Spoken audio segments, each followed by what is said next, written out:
You're not a bad listener. You're not self-absorbed. You genuinely care about people. So why do your relationships feel shallow? Why do people open up to you once and then never again? Because you're making a mistake so subtle, so automatic, that it feels like connection. But it's not. It's erasure. And I need you to sit with that word for a second. Erasure. Because that's what's actually happening in your conversations. Not rudeness, not interruption, not anything you'd recognize as a problem. Just a quiet disappearing act that happens so fast, neither of you notices. But the other person feels it. They feel it in their chest when they walk away from talking to you. They can't name it. They wouldn't call you a bad friend. They just don't feel like calling you again. They don't feel like texting first. They don't feel like going deeper. And you're left wondering what you did wrong, because from your end, the conversation felt fine. Good, even. You shared, you related, you connected. Except you didn't. There's a pattern running underneath almost every conversation you have. A pattern so common, so normalized, that most people will live their entire lives without ever seeing it. Sociologist Charles Derber spent years studying everyday conversations, and what he found was disturbing. Not because people were being cruel, but because they were being invisible to themselves. He called it conversational narcissism. And before you check out because that word sounds extreme, let me be clear. This isn't about being a narcissist. This is about a conversational habit that nearly everyone has. One that feels like empathy, one that feels like bonding, but one that slowly, silently pushes people away. And once you see it, you'll hear it everywhere. In your friends, in your family, in yourself. You'll realize that the thing you thought was bringing people closer has been building a wall this whole time. So let's tear it down. Here's how it works. Someone says something to you. Maybe it's your friend telling you about a rough day at work. Maybe it's your partner sharing something they're worried about. Maybe it's an acquaintance mentioning a trip they just took.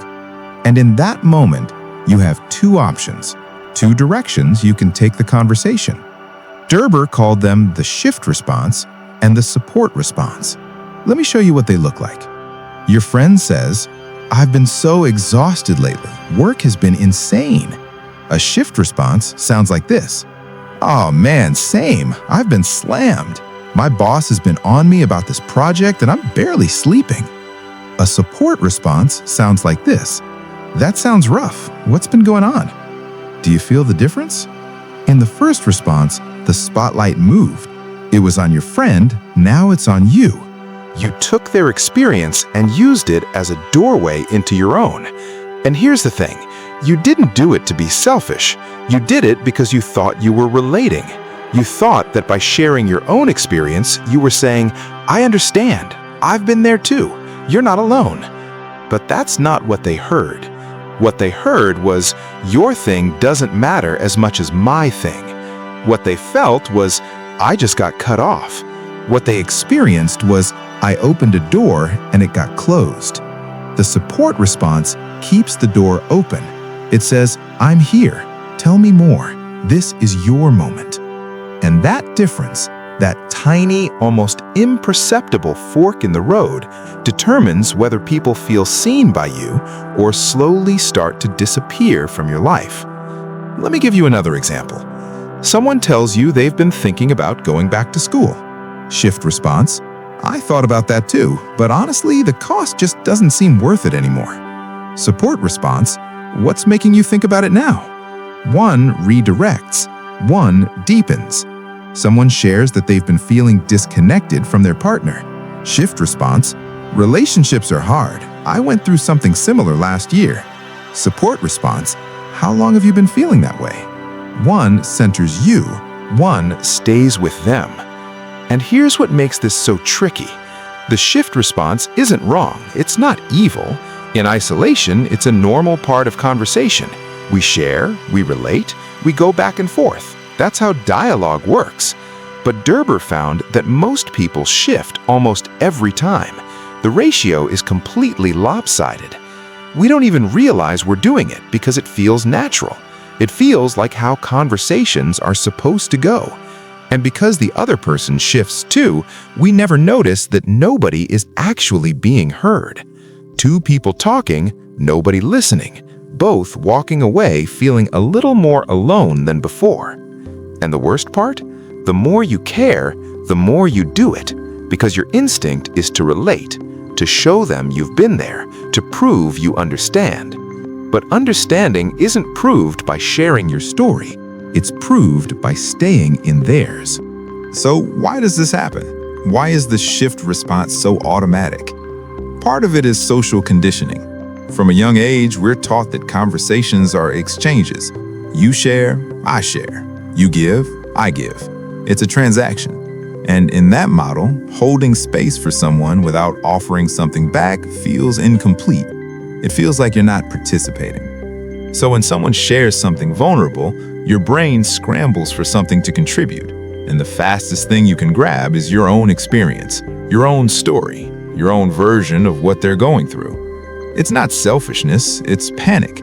It's a fear of silence, a fear of not having anything to say, a fear that if you just ask another question, you'll seem uninterested, or worse, like you have nothing to offer.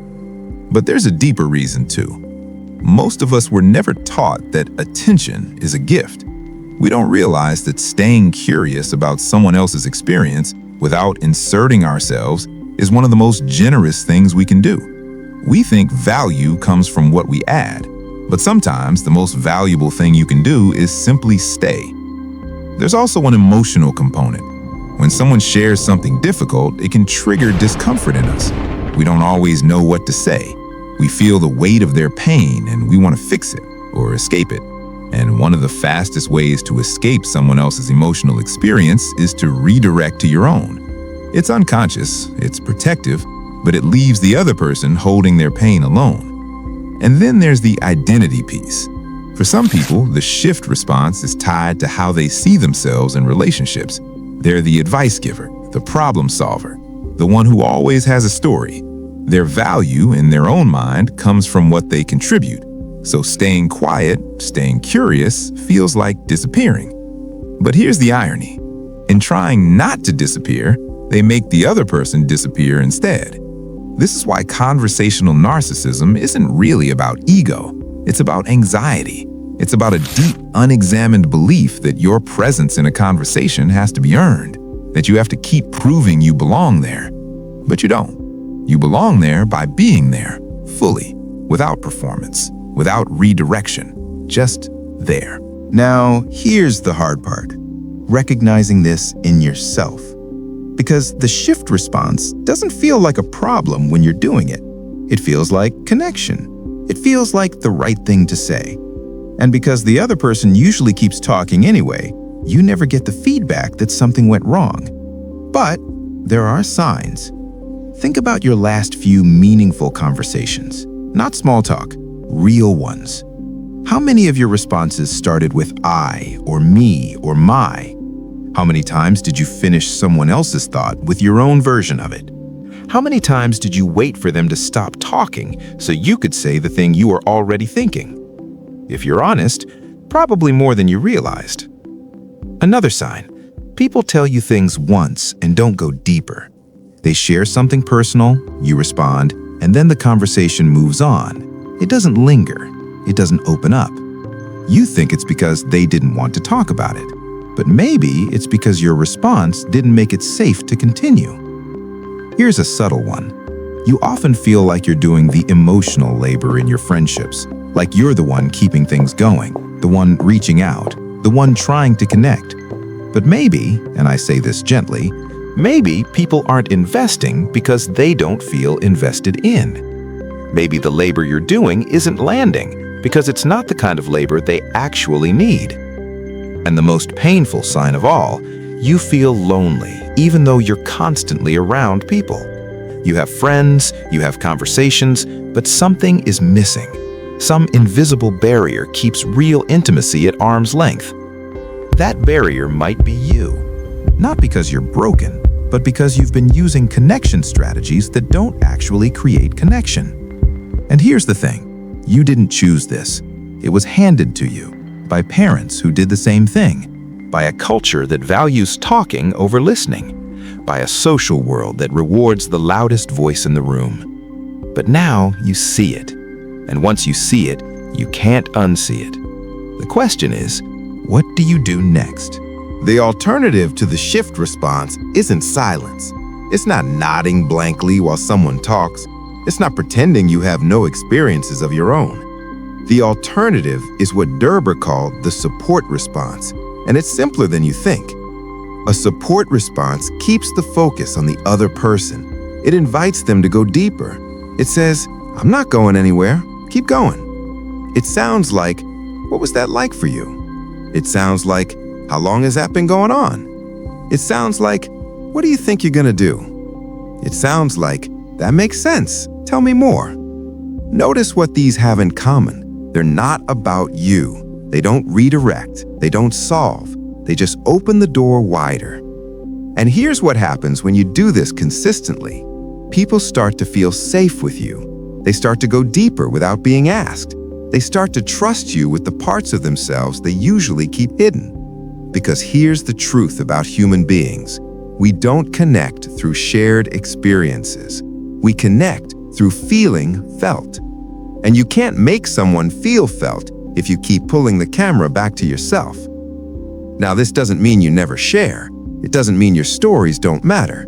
It means you earn the right to share by first proving you can stay.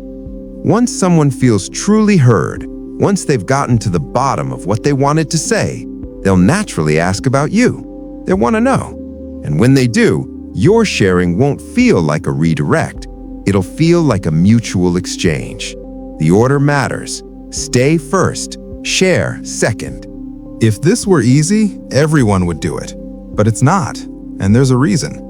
The shift response is deeply wired. It's automatic. It happens before you even realize you're doing it. And breaking an automatic pattern requires something uncomfortable, a pause. That pause, where you feel the urge to share and choose not to, is going to feel wrong at first. It's going to feel like you're being passive, like you're not contributing, like the conversation is unbalanced. But that discomfort is the point. It means you're doing something different. It means the pattern is being interrupted. And here's what else makes this hard. When you start listening differently, you'll notice how rarely anyone listens to you that way. You'll feel the shift responses you receive more sharply. You'll start to see how normalized this pattern is, how everyone is doing it to everyone, how entire relationships are built on two people taking turns not hearing each other. And that can feel lonely. It can make you wonder if it's even worth changing. But here's what I've found. When you become someone who truly holds space, you attract people who value that. You start to filter for depth. The relationships that stay become richer, and the ones that fall away were probably never going to nourish you anyway. The other hard part is this. You might realize that you've been using conversation as a way to regulate your own emotions, that the shift response isn't just a habit, it's a coping mechanism, a way to feel seen, a way to matter, a way to take up space in a world that often made you feel invisible. If that's true, this work isn't just about communication skills. It's about healing the part of you that believes you have to perform to be loved. And that's deeper work, but it's worth it. So how do you actually change this? Here's a simple framework. In your next conversation, count to 3 before you respond to something personal. Not out loud, just internally. 1, 2, 3. That pause creates space to notice your impulse, space to choose differently. In that pause, ask yourself, am I about to shift or support? If the answer is shift, try this instead. Ask one genuine question about what they just said, not a leading question, not a question that sets up your own story, a real question, one you don't know the answer to. Then do it again. See how many questions you can ask before you share anything about yourself. Not as a game, but as an experiment.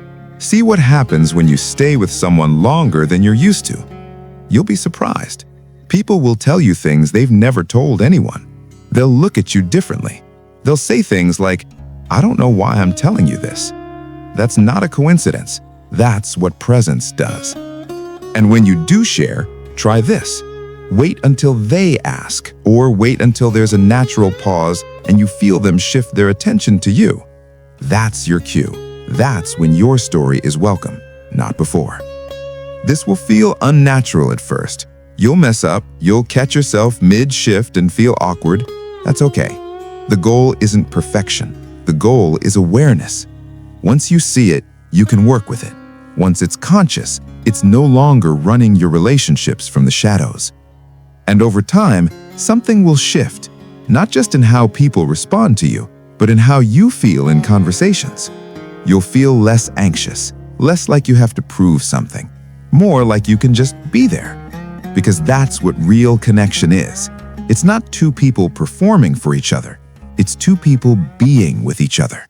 And that starts with one person deciding to stay. Let it be you. But here's what nobody tells you. Even when you fix this pattern, there's another one lurking. One that makes people think you don't actually care about them, even when you do. You'll be doing everything right, asking questions, holding space, staying curious, and somehow they still feel like you're not really listening. I'll show you what that looks like next time.